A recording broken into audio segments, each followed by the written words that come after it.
As the title said, we're going to be roasting some Kenyan to city roast. So we're going to get that started right now. First thing I'm going to do is I like to weigh out the coffee before I roast it. Now this roaster can do up to a pound. I've never done a pound on it before. That pretty much maxes out what this little roaster can do. So I tend to like to do about a half a pound.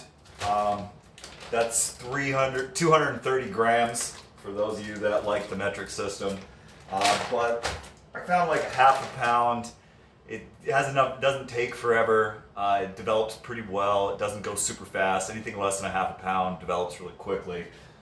So I tend to not do that. So I go ahead and I'm going to weigh out about a half pound. Looks like I got 2 people joining us. Hello. So I'm going to weigh it out first. Also, while I'm weighing it out, I'm going to preheat the roaster. Again, this little, a tiny little electric drum roaster like this, when it's cold down here, it doesn't really meet like its maximum capacity within a really reasonable amount of time unless you do heat it up a little bit. Now I've heard some people say like they're pro preheat or against preheat, but I like to have at least like 3 or 4 developmental time at 300 degrees, and the only way I'm going to be able to get to that is by giving it about a preheat. So let's go ahead and start the machine and start to preheat that. So while we're weighing it out, and like I said, I'm going to weigh it out to about a half a pound or 230 grams. So we'll put this here and I'll weight.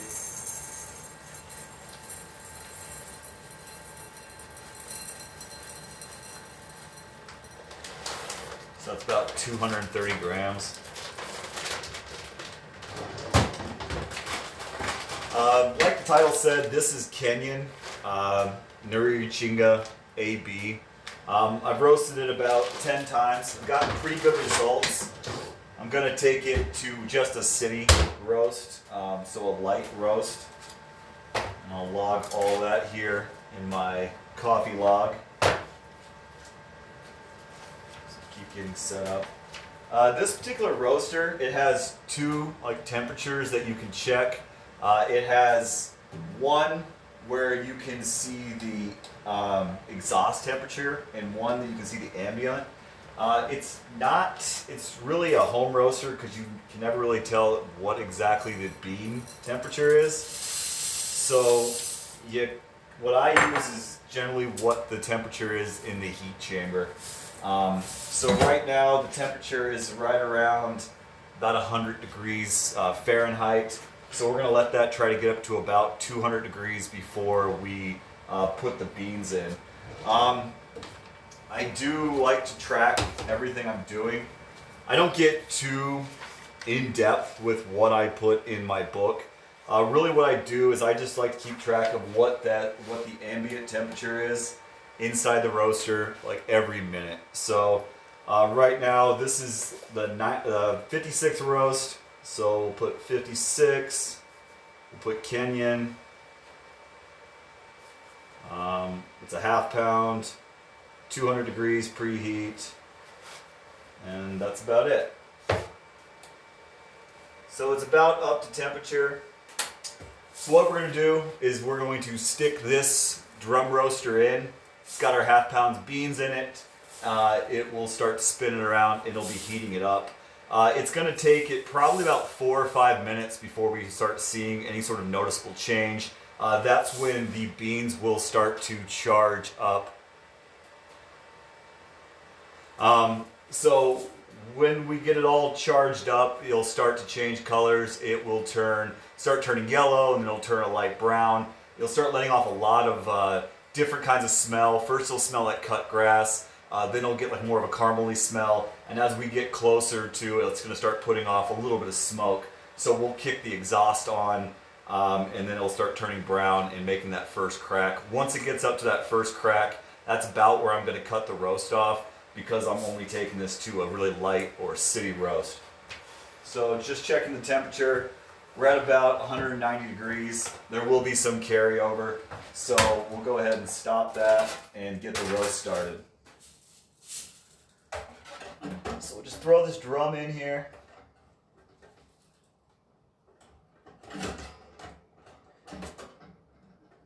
And Ronnie, you are correct. The ring light is really doing well. It's giving me a little extra light, so it's a much appreciated gift.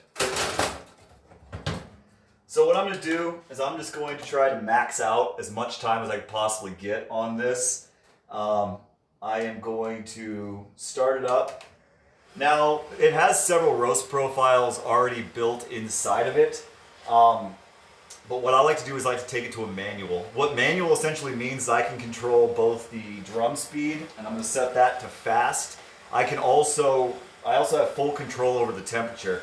What I like to do to just get the beans charged and up to full temperature is I like to just set it on just full blast. So I'm going to let it just be at full blast for a couple of minutes, let the beans start charging up, and then I'll start recording the temperatures as we go.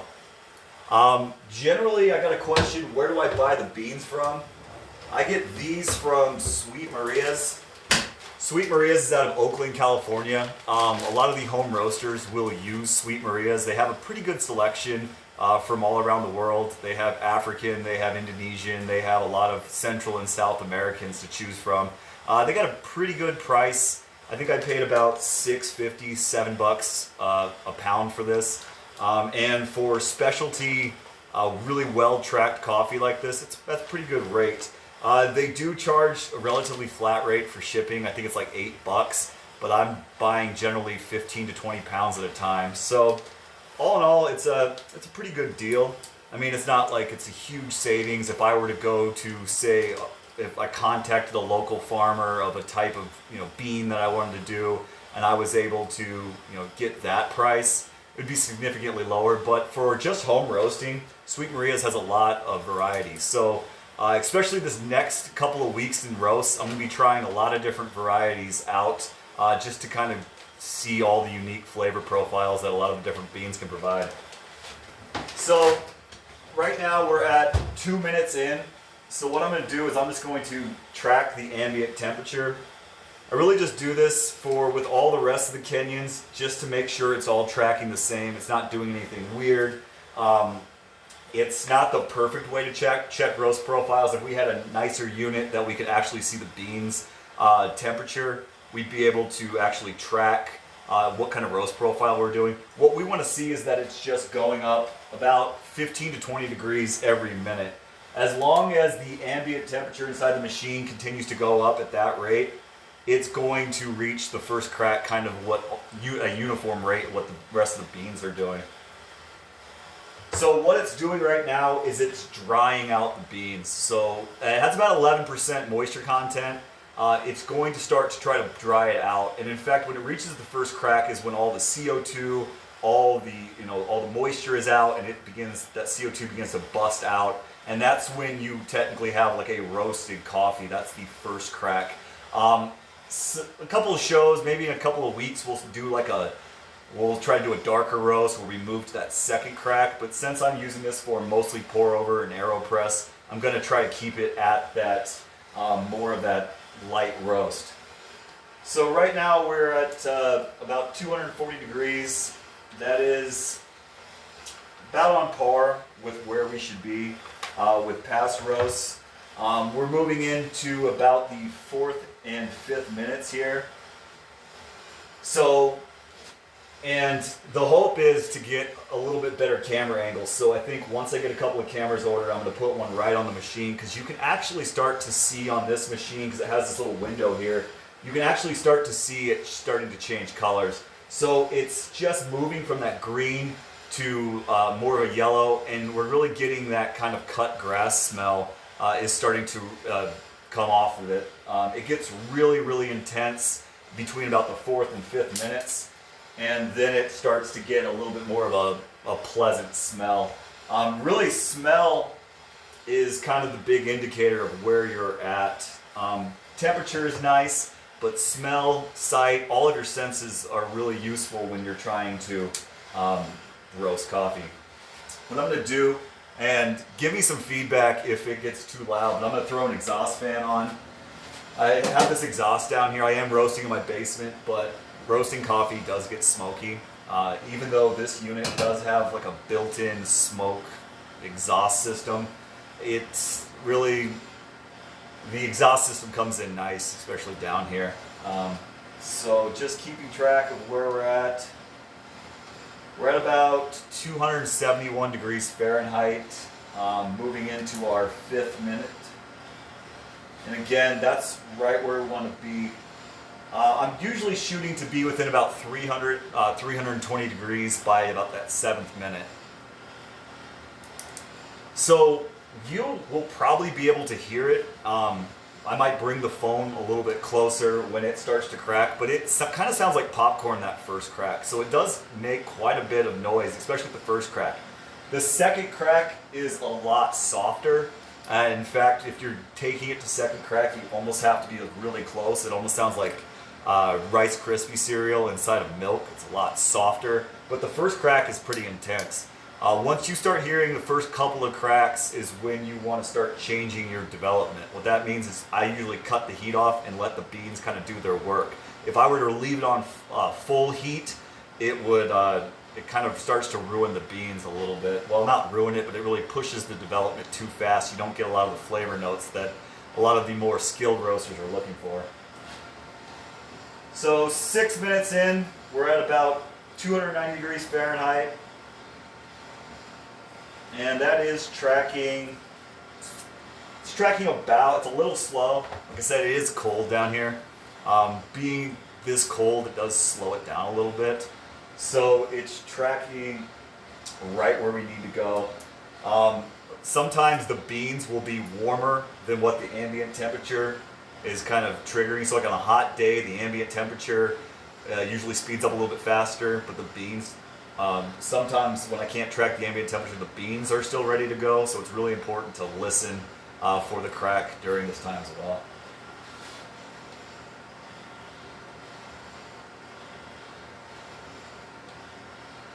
So it's 7 minutes, we're at about 305, and you can really start to tell it's getting like a cinnamon look. It's getting a light, it's moving from that yellow to that more cinnamon. The smell has really changed, so it's moved from that cut grass. It's starting to get to be a little bit more pleasant. The sugars are starting to develop inside the bean, and it's starting to get, the aroma is starting to get a lot more friendly in here as far as that goes. This does have a little fan that kicks on at 7 minutes and 30 seconds. It starts to really push the exhaust. That will slow down the heat a little bit. It's not necessary to check the temperature. Really what it's just telling me is I'm kind of trying to track to make sure it's keeping up on that 20 degree trajectory, that 20 to 16 degree. It can kind of tell me where I am at. Also with this one, and this is the kind of the little quirk about the B-More, is if it gets to 320 degrees, it'll cut out, like it'll kill out, it'll throw the heat down. And when you start getting into development, you don't want that heat to drop because you want the beans to be able to charge as much as possible. So I do check it to make sure it's not going to hit that 320. If it were to get really close to the 320, I could kind of manually, or even I've seen people open the door a little bit just to kind of manipulate the heats on that. So that's why I'm checking it there. Now that we're at 8 minutes, 8.5 minutes, I will start looking at the exhaust temperature. Again, because the B-More is not a professional roaster, you kind of got to use the data that's being given to you. So with this, the external temperature, you can kind of gauge where the roast is at. So in past roasts, at 9 minutes, I'm usually at about 320 degrees on the exhaust temperature. And this particular Kenyan has been starting to do first crack at about 350 degrees, which kind of, it denotes that the Kenyan's a little less dense. It's the South American, the Central Americans that I do, they will usually be at about 390, almost 400 degrees before they start hitting first crack. And that's because your South American, your Central Americans, those are grown a lot higher. Kenyans are one of the lower grown coffees. And it's just kind of the little quirk I'm starting to discover with them. So here we are. We're starting to get a little bit of feedback. We're at about 341 and I'm hearing some of the first cracks. So what I'm going to do is I'm just going to kick the power down, slow the drum down, and I'm really just going to let it just start to develop. also gonna bring you guys in. See if you can't hear some of the popping in there and really starting to see some of the development. At this point, I'm just going to watch it and just try to determine where it's at. It's looking pretty good, so I'm gonna go ahead and just throw it into the cooling cycle.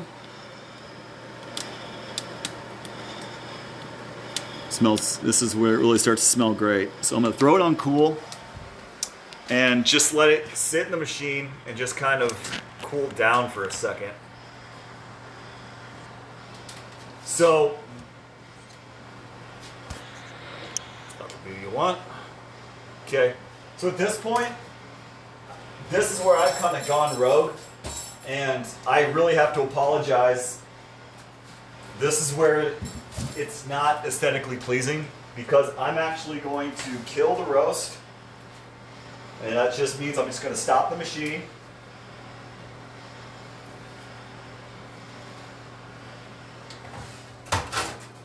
I'm going to pull out the beans, and I'm actually going to vacuum this out.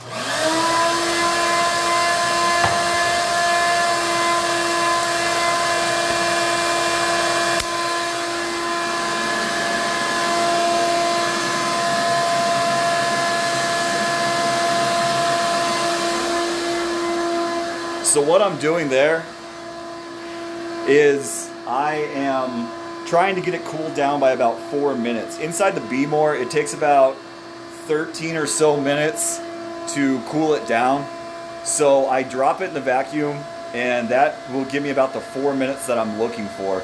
It's kind of jank.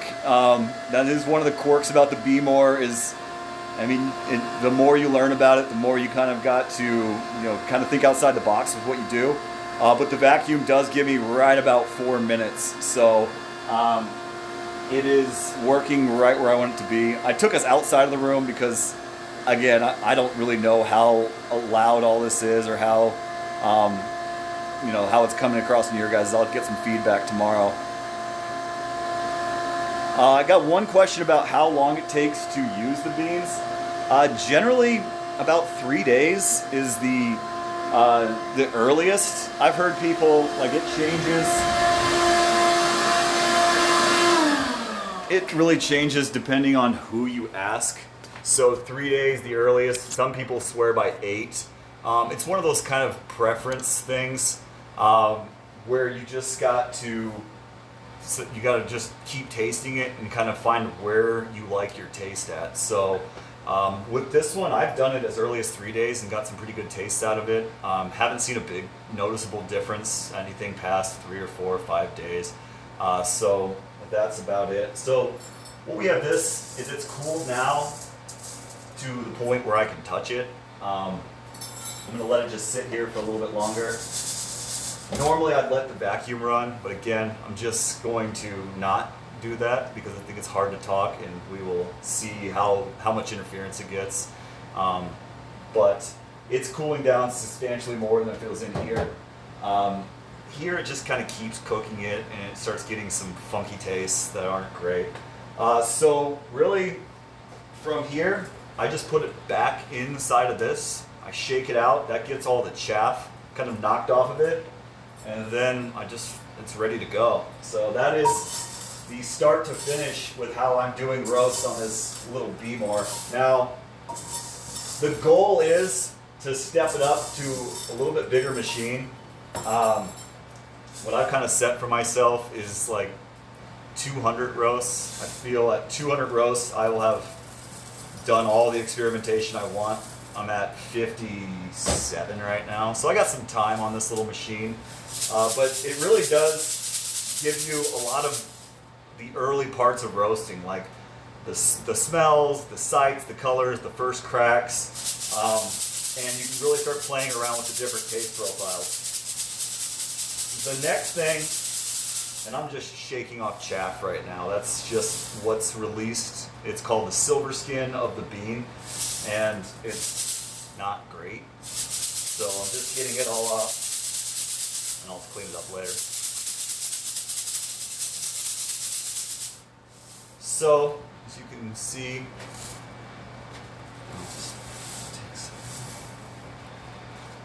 So that is roasted coffee, and it's about city, a little bit past city, so I did let this go a little longer. I think being on film, me out of my comfort zone a little bit, but all in all, it smells right. Hope it's going to taste right, and it's kind of excited just to see kind of what we can do and kind of the neat things I can continue to show. I really appreciate the questions you guys ask. That kind of helps guide me and like where I'm going.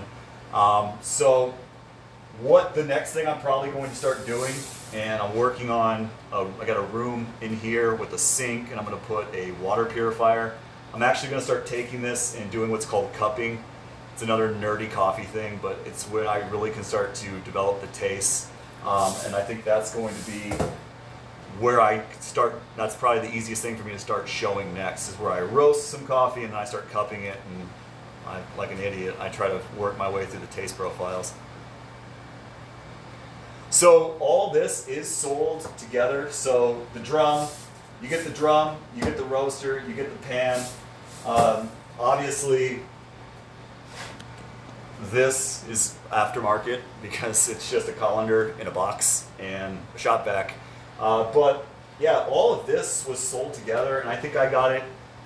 Like I said, I got it during the pandemic, and it was like $400. I did have to wait like 2 or 3 months because this particular machine is manufactured in China. So I did, right when the pandemic dropped, I was like, I wanted to get something that helped me out in getting fresher coffee, because I didn't really know when and where things were going to start opening up. I did have to wait, but it was about $400 for the whole setup. It's going to take a lot of roasts to get that back, but it's been kind of a neat hobby. So you get the drum, the tray, and the roaster. So, like I said, really new to this. I really appreciate the questions and you guys just taking a little bit of time out to this will be great notes about what's working, what's not working, really the sound. I am going to switch the cameras up to try to get it more on me, and then hopefully a camera on the roaster. And then as I continue to do this and learn more, because that's really what this is about, it's just kind of learning as I go. I may then move to the kitchen where I'm putting together right now. Thanks, Rick, for the tiles on that.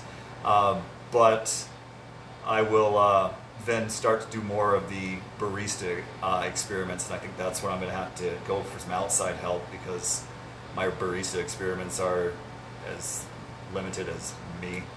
So I'll probably just cut it off. So call this a good first shot at it.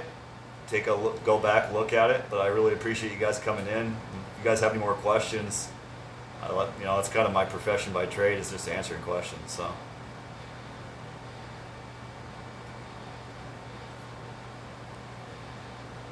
All right, guys. Well, I'm gonna shut it down. We'll call it first one in the books. So thanks for being a part of it, and hopefully I might see you guys again.